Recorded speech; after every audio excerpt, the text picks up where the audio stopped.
Hello, everyone. Welcome to today's episode of the podcast. I am joined with an amazing guest, Miss Manju Chandran. Manju specializes in coaching and consulting across various realms, excelling in startup initiatives, alternative therapy exploration, diversification strategies, and image consultancy. Her background in the arts and entertainment industry, with extensive experience in business consulting, enables her to bring a unique blend of creativity and strategic acumen to each and every project. After more than 4 decades, she realized her calling to support and enhance skills, talent, and energy. In addition to this, she is the president of the Women's Indian Chamber of Commerce Industry, the founding director of M. Chandran Consulting Private Limited (OPC), as well as the mentor of Green Youth. For more information and a deep dive in Manju's coaching portfolio, visit the link in the description below, or visit the link www.manjuchandran.com. Hi Manju, how are you today? I'm good. How are you doing? I'm doing great. Thank you so much for coming on this episode. Thank you very much for having me. I'm honored to be here. So my first question to you is, can you please introduce yourself to my audience and share a bit on your journey to becoming the person you are today? Well, already you've added a nice introduction to the podcast, and thank you so much for it. And thank you for the honor of having me here and considering me an inspiring voice.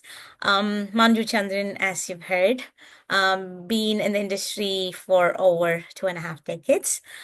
Started off with doing my schooling and college in 5 different schools, 3 different universities. My journey started in academics. I started off my first job as a lecturer for MBA students in way back in 1999, right after I graduated, and moved on to industry for a year. After which I was, my brain was all like, research in my head, and went ahead to do my master's in philosophy. And my basic education was first off bachelor's in psychology and interior decoration. It's a weird combination. And post which I moved on to MBA, which continued with my HR or industrial psychology. After my MPhil, it so happened that I got lucky that and honored that I was selected by the government of India for the Commonwealth Scholarship, and I went to Canada where I was supposed to do my PhD. But it so happened that the university was a little complicated. I landed in the management sciences rather than behavioral area, and I had to move after a year or something. And post 13 doctoral courses and a thesis, I got another master's. And post which I thought, like, I'll get into my PhD again. But then I realized, no, it was already like, 30 years in my life, and I'm not going to go underground again, like studying again. And so I wanted to do something, use what I worked for, and started working. I started off working in North America, in Canada, and the US, setting up some recruitment RPO industry centers, training centers, and using my organization psychology skills to do a little bit of like, I mean, consulting skills. And at that point of time, I wasn't really sure about where I'm going, but I tried like everything. And then when I reached a phase that I wanted to go back home, I came back home and I thought like my corporate journey, my full-time journey was going to continue. But well, no. After a year and 3 different jobs, all lasted around 6 months, coming back from North America to India, I took a break because of a personal incident that happened. And then, like, I had an accident. I had to take a break. And then when I got back to the market, it so happened people asked me to, like, why don't you help us set up this? And the first project was an international school in Colombo. And I'm like, wow, this is something that I can use all that I've done the last decade. So I started doing that. And then one by one, I came back to India and they said like start an F&B unit, a bakery unit with an Epicurean bakes, and then another project. And there were like multiple domains, but then they were all like such interesting stuff. And luckily, we were in that phase where India was booming with the startup community. I'm talking about the early 2000s, the first decade of 2000, the 2010 and stuff. And then without knowing or knowingly or without knowingly, I just kept doing that. And it ended up being like, 50 plus businesses. And it's all from 2011. And it sort of became my expertise. That, I'm a startup consultant, and it worked because everybody wanted to do a startup. And later, the market was getting saturated, and maybe my mind was getting saturated as well. And then I said, okay, I'm not going to do this much anymore. I'm going to be picky about it. And I started probably getting into a phase where I was helping companies go to the overseas market. So that was the diversification outreach market stuff that I was done. And then suddenly the whole calling thing hit me in the year 2019.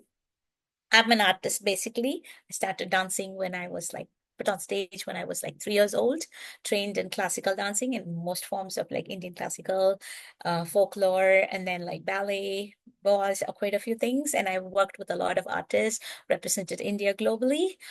It suddenly dawned on me that I've been in this journey where when like there were things that we had to do ourselves as artists where we had no help. I'm talking about the 80s and the 90s. But how about I help the artists today in what they really need, other than the formal coaching, dance, music, all of that is there. TOP, everybody is like helping them, but then there are certain things that we do not expect this to happen. And so I took off to South Korea. Oh, this is all like probably not really on records, but I would like to share my journey. So I'm saying that for the first time publicly. Took off to South Korea, wanted to work in the, K-pop industry. Almost succeeded when the pandemic hit and take me back home. So I had to go back home, stuck there. But now I'm back again in Southeast Asia, of course, and amazing place like Bangkok to actually where everything is like booming and everything is encouraged and artistic scales, everything around here. So initially, I was not focusing on that, but lately, and probably going on this year, I want to focus more on that.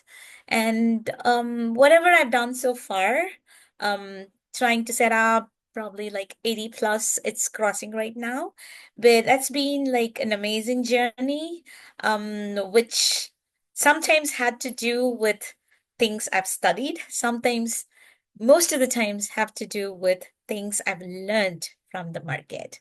So I enjoy doing what I'm doing right now, and that has made me the person I am right now. I call myself a business consultant and a consultant psychologist because psychology can be used in a lot of areas, like, behavioral, probably business, and I'll give you a call like business psychologist and like, societal, quite a few, social psychology, a lot of things. So wherever the area or the focus requires, we become a consultant in that area. So of course, like consultant term is like really used and misused a lot. But I come from an era where consultant term was very new, late 90s when I started doing that. So I come from a very different era, and then I've learned everything on the field. So that makes me really proud of where I am today. Well, I could have done something significant. I don't know, like how many lives we've touched because of the work we've done as a team, around the world. But being here today with over the journey of like 40 plus years has been amazing. So that's in short, but then the rest of the stuff we will talk again, I think, talk further. Yeah. You mentioned about your calling and how it kind of came to you, and in some way it might have changed the way you see or live your life in a way. What has this calling done for you, and how has it changed your life and the way that you see art? Because you mentioned you're an artist and your calling was all about art. So, in the field of art, how would you say that your calling has transformed the way you see art? Well, initially, maybe as a young kid when I started dancing, dance was all about like, it's something that I need to be like great on stage. I need to get a lot of applause. I need people to say, wow, you did good. You're an amazing dancer, And then I need people to say, like, wow, you do like so many kinds of dances. Where did you learn them? How did you learn? As such a young artist. And when I started going out of the country to represent the country, that's when, even at a young age, there was something in me that made me feel like, proud about where I come from. Because I was introducing Indian art, like especially dance form, to people who seeing it for the first time. Because like that kind of had a very lasting impression as a really young kid. But trust me, I did not know at that point of time where this was going to take me, right? I was just going with the flow. And I really enjoyed working with fellow artists and performing and pleasing, or like maybe like spreading the joy was the main aim. I had like absolutely I mean, I was like a little too young to think like more, deep into it. So that is where I was as young kid. And then you know what? Um Work, college, I mean, education, blah, blah. And, I had to kind of like stop or maybe like lessen the art stuff that I was doing. Yes, I did interior decoration where I was like into like painting and stuff, but then I used to do like it's called extracurriculars, right? It's more than, I mean, other than what you do on a regular school. So those things were, probably like just going with life, multitasking, doing all that stuff. And then work took over. And at times you wouldn't believe, I just like see somebody dancing and was like, wow, I've not done that in a long time. What happened to me? Is it still there in me? There've been like, phases I had to think that way. And then suddenly, I wouldn't say it was a sudden realization. Maybe it was it boiling inside me, because I remembered a few instances where what I went through, I myself, like, see, I walked in the artist's shoes. Like when I watch an artist perform now, I don't just look at like how amazing they are, like, they're using like this technique, that and this dance, or the hip hop or classical. Not really. I see like, where they come from, what they are trying to express, and what they had to handle to get there. Because when once you walk that path, I think that makes you realize the calling that I got in, like, in 2019, as I mentioned, was at one point of time I had to do certain things without help.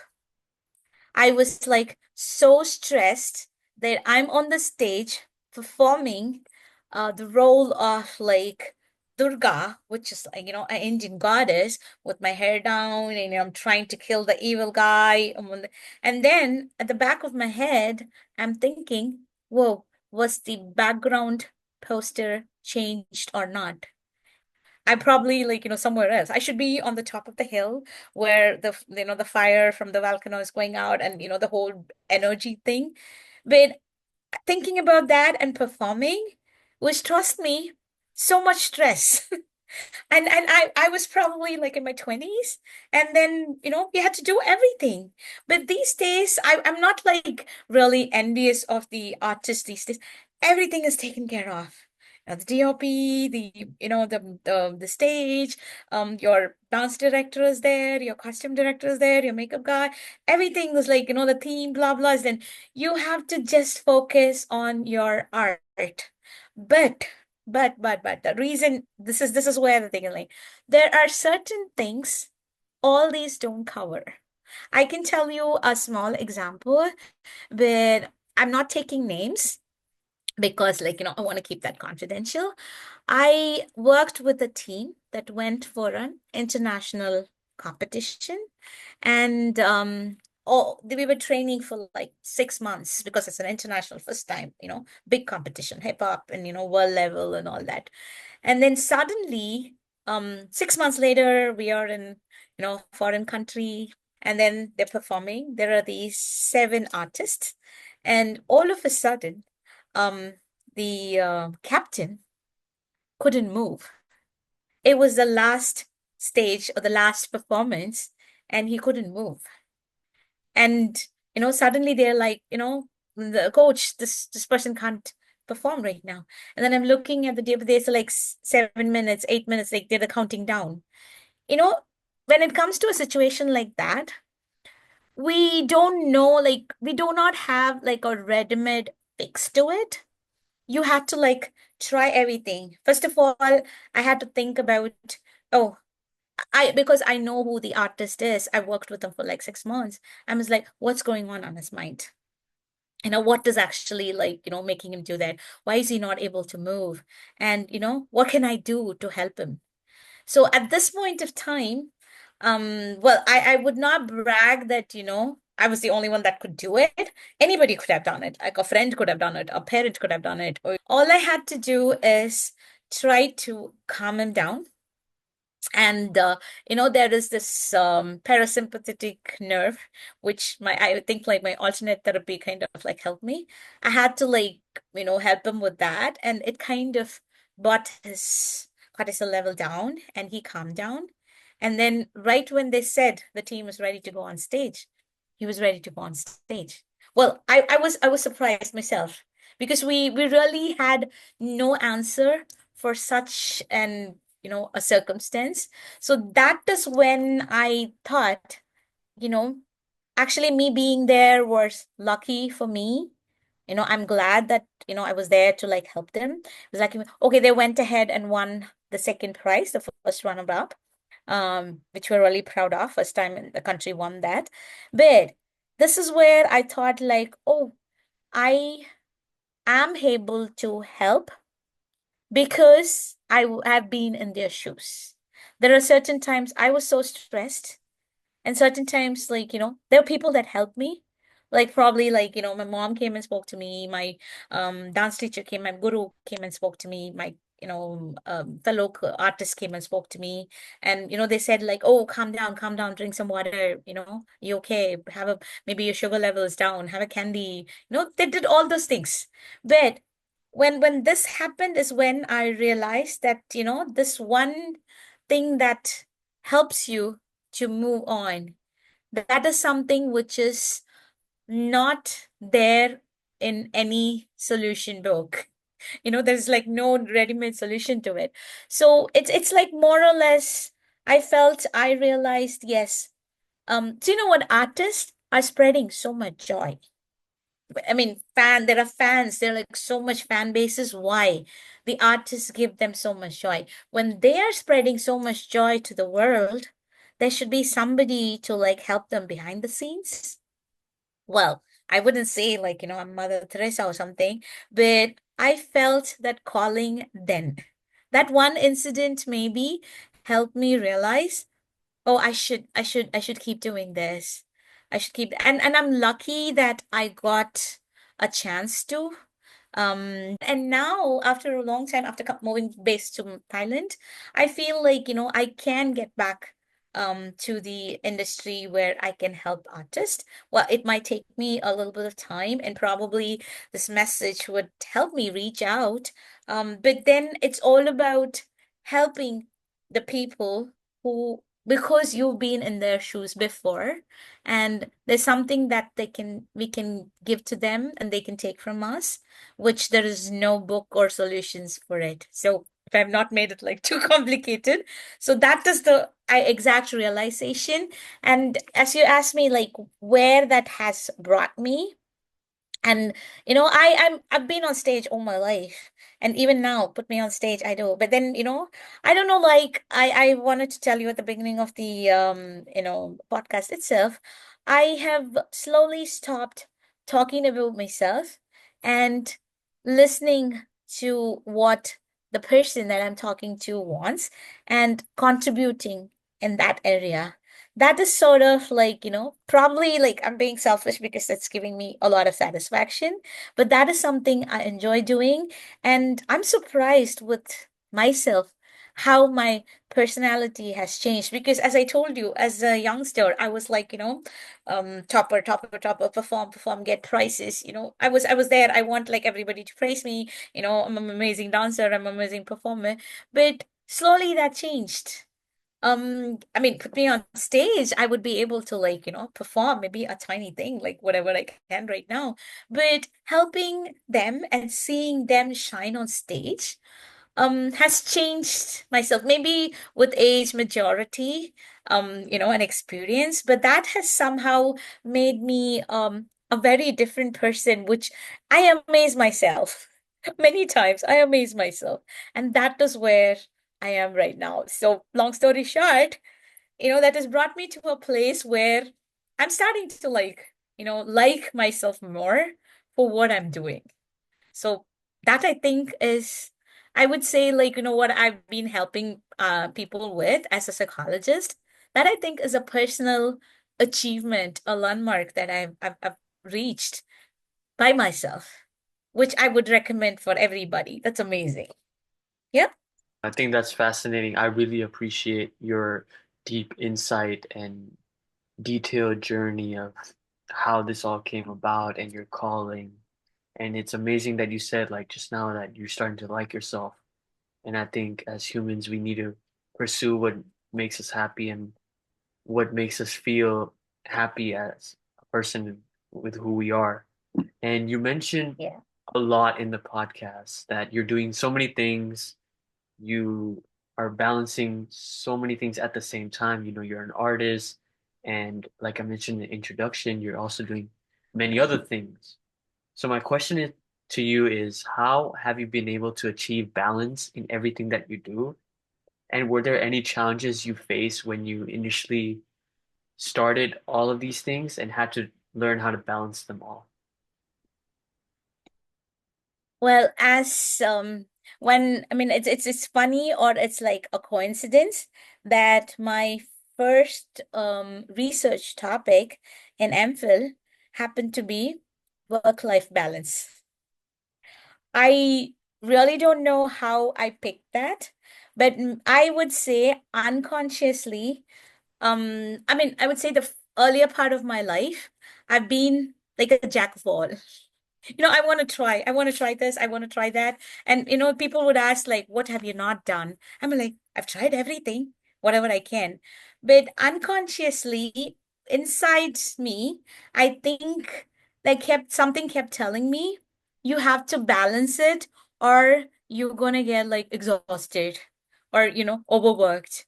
And that is when that topic actually made so much sense to me, and I carried it on after the work-life balance in my MPhil to using I mean my the next thesis in Canada was stress management.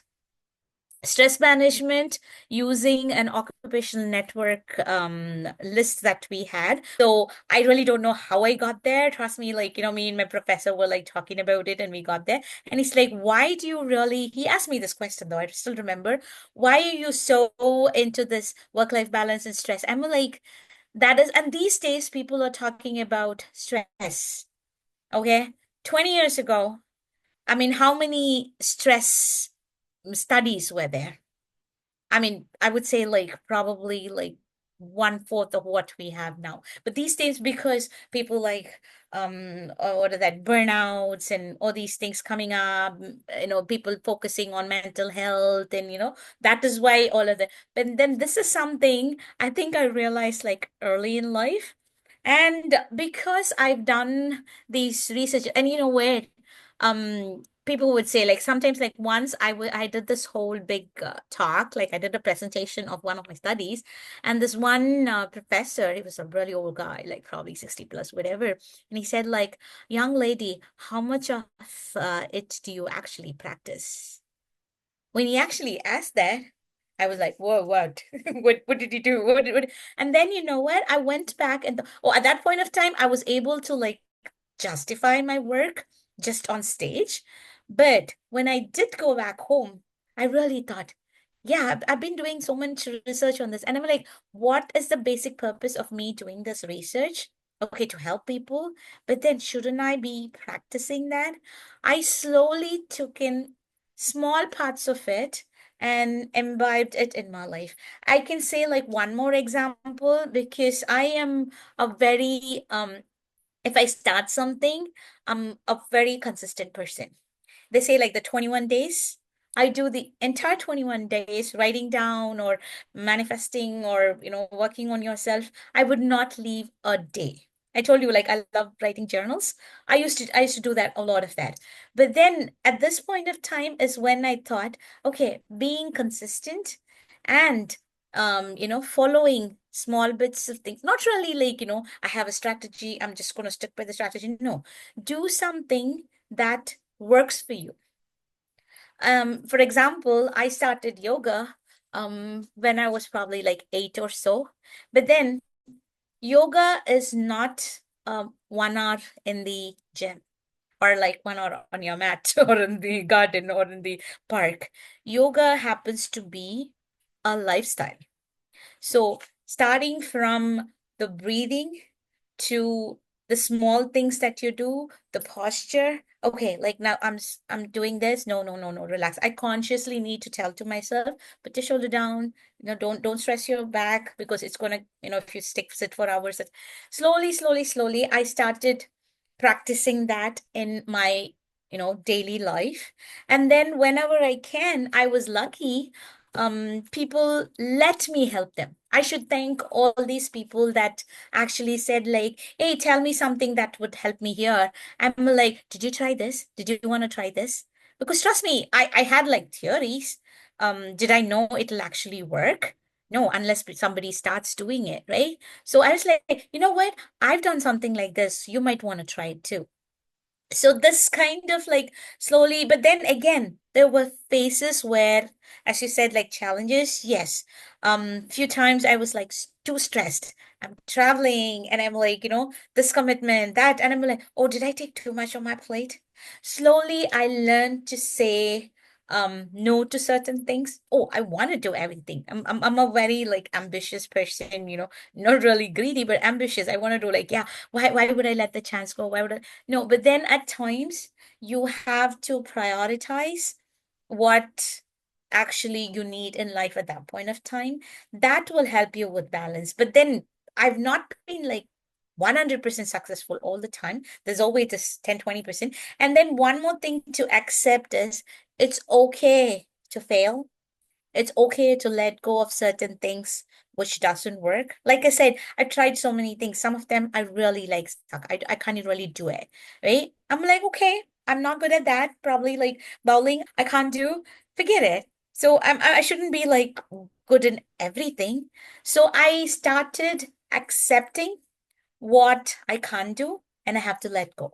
That I would actually tell like people. But then one more thing is, and one more thing, very important thing is, it's okay to ask for help.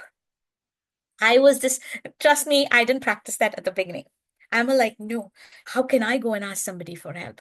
But there has been instances in my life where I was totally at that low point where getting up and going out was difficult. For a person with a energetic, cheerful, people won't believe it. I'm like, you? No way. But no, I have been through that. And it's okay. Like, they have this most common thing. It's okay not to be okay. That is okay. And for me, the main thing is it's just not okay not to be okay. It's okay to ask for help. And there were instances when I was at that phase when I was really lucky that my friends, my family was there for me. And they said, like, you don't want to do anything, take a break. And I'm like, no, how can I let go of all of this? Thing? So, no, it's okay. It's just like, you'll come back up. And that's when I realized the whole balance thing, which I've been talking about for like years, I had to practice it myself. It's always a journey though. You learn, but then one more thing is you maybe have to consciously make a practice of keep telling yourself that, it's okay for this, it's okay for this, you can do it the next time. You don't have to always, for like a perfectionist like me, it's difficult. But then as and when, I think it comes with like more with maturity, age, growing up. But still at times like you give up and you're like, okay, check it, I'm not going to do that anymore. But balancing is something which I learned from life, not really something from textbooks, but everything that happens in life teaches you. So, and even today, maybe certain things I can't handle, especially when it comes to like family, mom and dad and their sickness and all that stuff. It really gets you. But then like you have to like calm down. Okay, you can do this. You can do this slowly. Take a break from here. Go back home, do what is needed. There's always like the balance thing comes in like various forms. It doesn't have like a theory to follow, but many things in life teaches you to balance. And I've been lucky that I learned it from my own life. And if I'm able to help others with that, I'll consider myself like really honored. So that is where this whole like, balance stuff, and still there are so many things I have to learn from it. But then probably I'll keep learning as time goes on, as life goes on. So that's been like too long, I guess. But on the other hand, like, it makes sense when you actually see it end successfully or end happily. That is what matters. The end game, what they say. That's what matters. So now moving a bit to something else that I mentioned in your introduction, which was the Women's Indian Chamber of Commerce industry. As the president of the Women's Indian Chamber of Commerce industry, what are your responsibilities, and can you please enlighten the audience about what this organization is all about? Right.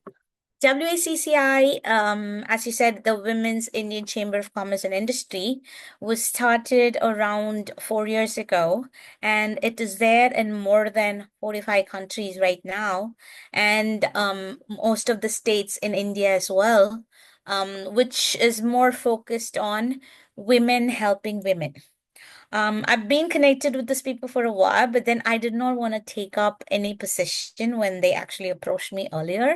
But last year, suddenly, when we were like having a conversation or probably some exchanging messages on LinkedIn, they asked me, where are you based out of now? I said, I'm in Thailand. Is something happening in Thailand? They said, like, we haven't done anything in Thailand so far. So that's when I realized that, Thailand, I have like connections because I've been here for a year and a half now. I have connections with the expats, the Indians, and the Thais. The main three areas where I have to network on. And then especially women businesses. Women businesses and business women are like amazing here. And I kind of felt that we need to bring this in here. So WCCI aims in helping women, and as well as because we have so much among us to give back to the society, we want to do that too. But fortunately or unfortunately, we started this like end of last year, and though there are like so many amazing women here, I know, we haven't had the entire council ready yet. We need around 20 people. We have hardly around 8 to 9 so far. I understand people are busy and end of the year, like, not many people were able to, like, connect with me. I'm still talking to a lot of them. And this year, I would really want us to do something in the society. Well, we're not looking for, likes or media or anything, something that would make a small difference, a small contribution to the society. Maybe work with, like, young girls who need guidance, or probably work with, like, mothers, stay-at-home mothers who have a lot of talent which they want to work on. And at this point of time, I would like to mention there is another group which I am part of, which is called We Women Network, where one of the founder is one of my council members, Dr. Manisha Bose. She's in Assumption University.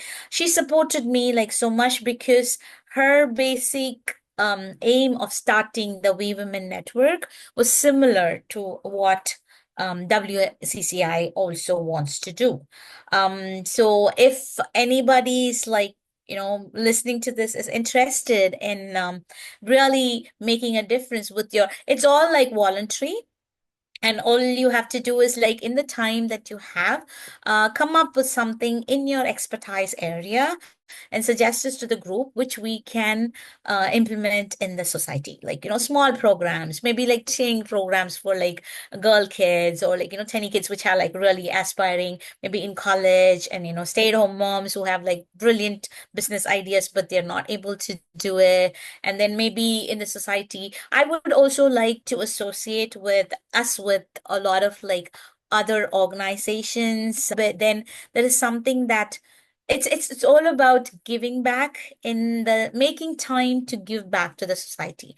There's always, like, the society has done so much for us, and we have it, I would say we have it in as a duty to give back to the society always. And this is where WCCI wants to actually bring it into action.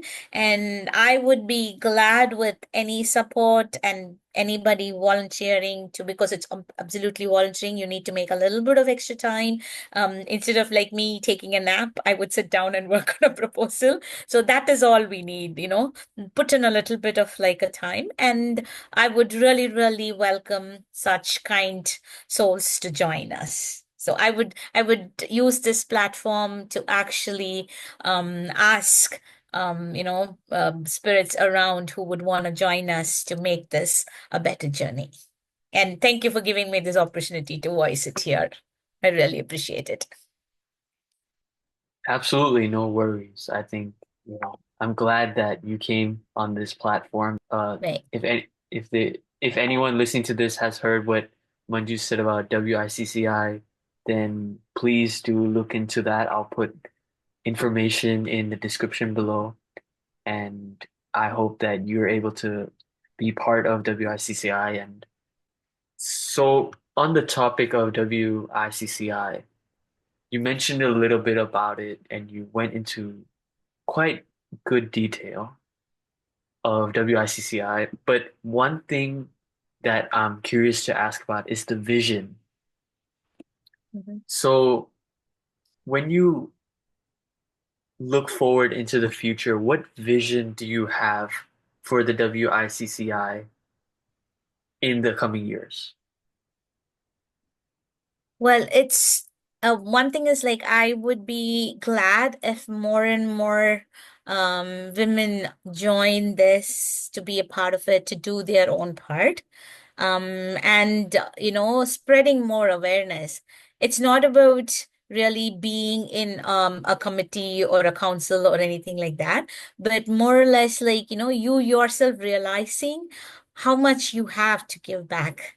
That's like probably a personal objective of mine as well, which I would be glad if every businesswoman realizes that she has so much to give back to the society, and doing a small bit of it would make the society a better place to live in. And that I would see, okay, WCCI has its own vision, but then this is probably my vision to the future, at least in the year to come ahead, like 2025. If we are joined with like amazing, excellent, talented people who can give them, and it's about them realizing how much they have to give. And it's about like, personal power. Enhance your personal power and give it to the society. That would be, my tagline for this. That's great. And yeah, for sure, this is a really Right. great thing that you're a part of. And again, Mhm. I urge my audience to look into WICCI and check the links that are in the description, as well as moving on.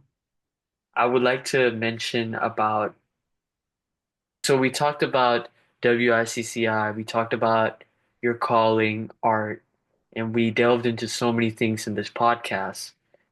But one thing that we haven't touched on is your belief, which is centered around taking a moment to pause, reflect, and tune into greatness to make the leap forward. This is your belief. So my question to you is, where does this belief come from? And why do you believe that, you know, this is so important?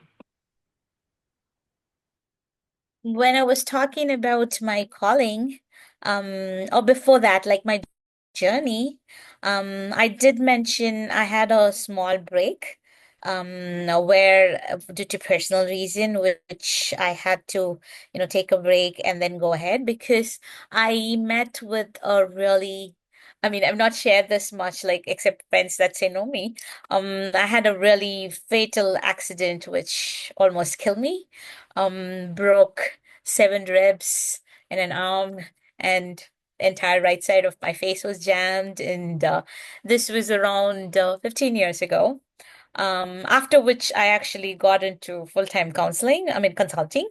What I learned from here is always taking the whole balance stuff is like, taking a moment to pause, reflect, and realize what it is.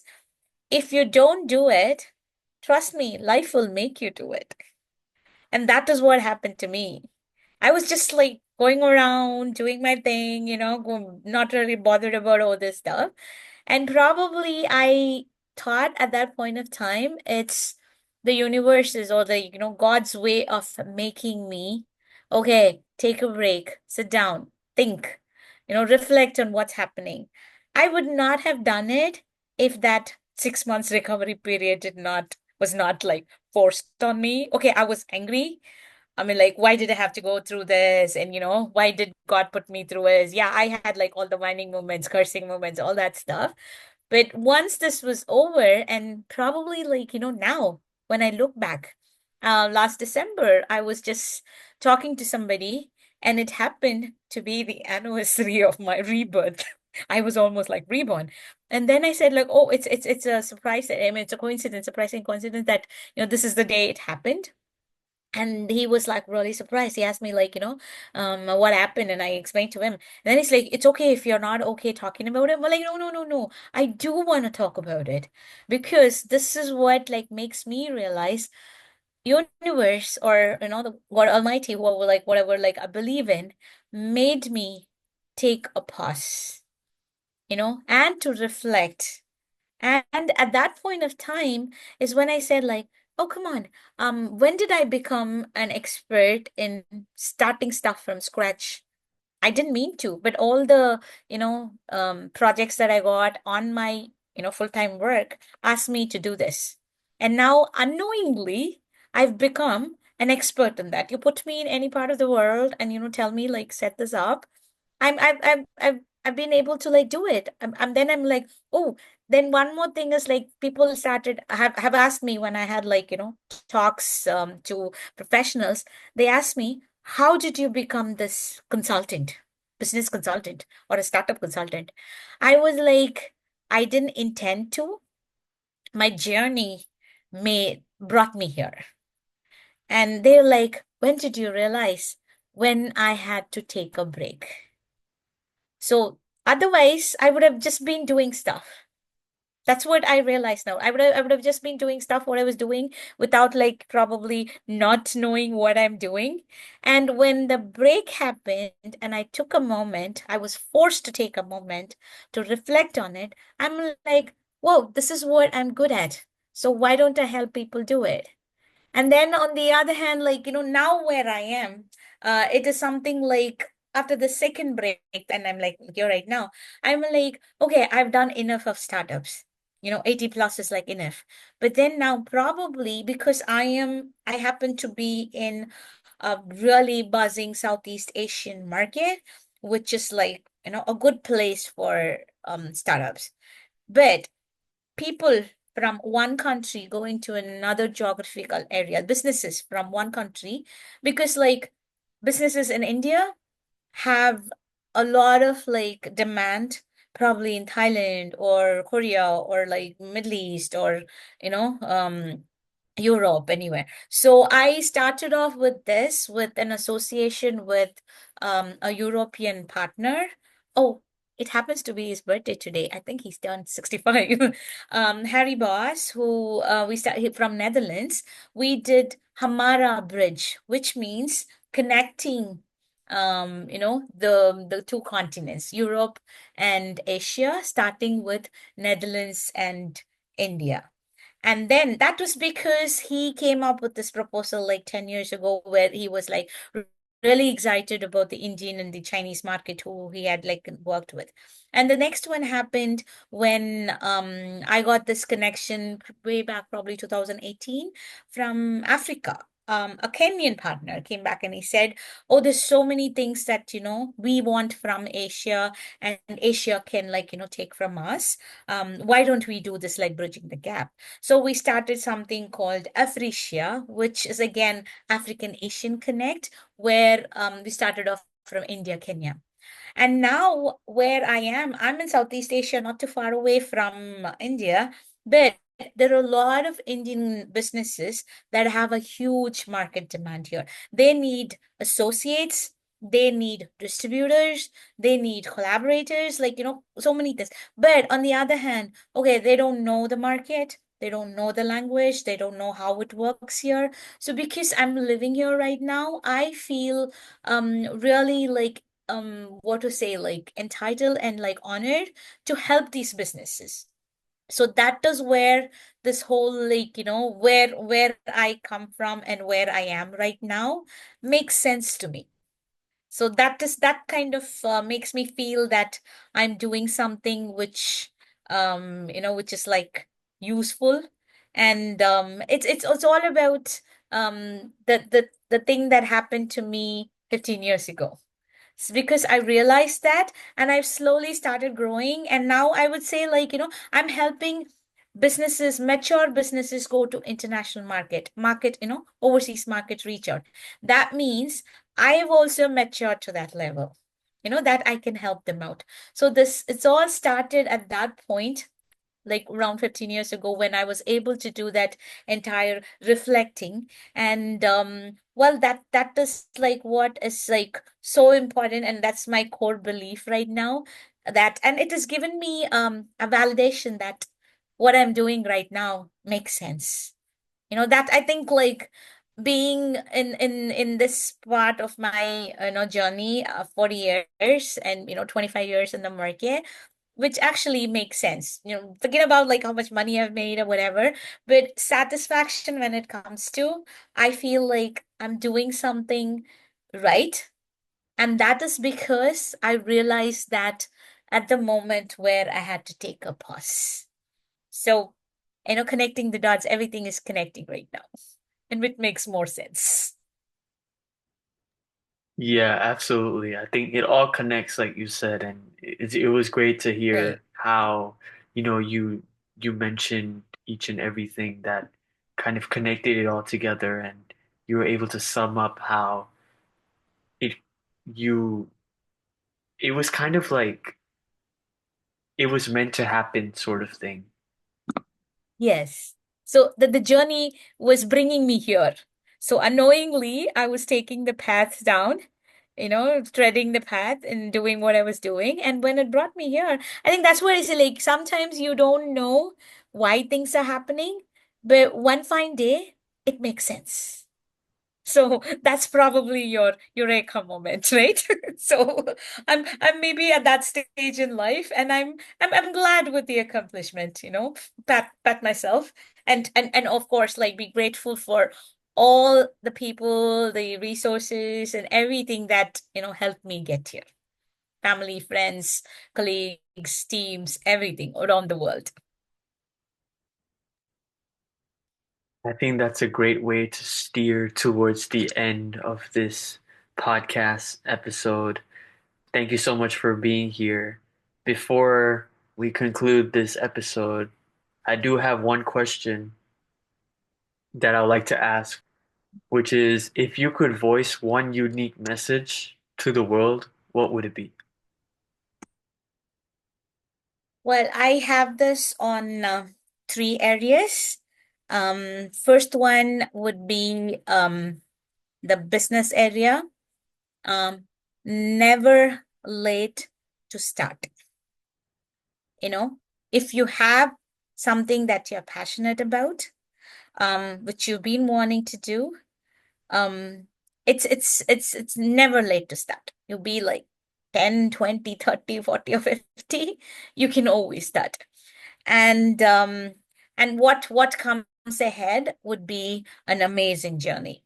Whatever path you go on to, success or mediocre or, like, failure, doesn't matter. And always, when anything fails, don't give up. That's like, I'm a hardcore optimist. It doesn't hurt to be positive, isn't it? So always I'm like, don't give up. Okay, that went down the drain. Okay, good. Walk ahead. But then that is not always easy. So when it comes to that point, never hesitate to ask for help. Oh, well, I'm probably selling my coaching services, but then that's where people like me come to help, right? Because, like, you lost, and you kind of like want to give up. But then when you talk to somebody, the coach need not be a professional coach who's doing a session, right? It could be anybody, a friend, a family member.